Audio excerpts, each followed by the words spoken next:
नमस्ते। श्री परमज्योति चमत्कार मोर नाम मिहिरा एवं यही चमत्कार जर्मान में रहुथिबा मोर बहु नीति सहित घटी।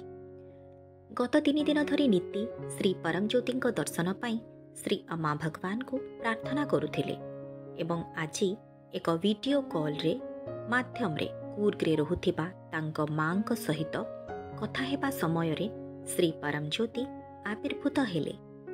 से संगे संगे मोते एवं परिवारर बाकी समस्तंकु जेउ माने बाहारेन कन्नूर एवं मैसूर रे थिले समस्तिंकु संयुक्त कले। आमे समस्ते श्री परमज्योतिंकर दर्शन पाइलु। से संपूर्ण उज्ज्वल आलोकरे झलसुथिले। एहा एक असाधारण दर्शन थिला। वर्तमान मो नीतिंक भाषारे एही चमत्कार को वर्णना करुछि। आज भारत समय संध्या 6:30 जेतेबेले मो माँ को कॉल कली मो माँ पछरे एक उज्ज्वल आलोक प्रकटित हेबार देखिपारिली।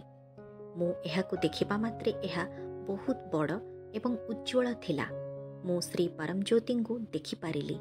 मो आखिरु लुह बोही आसिबा समय हृदय आनंदरे भरीगला एवं एहा एक संपूर्ण वर्णनातीत अनुभूति थिला।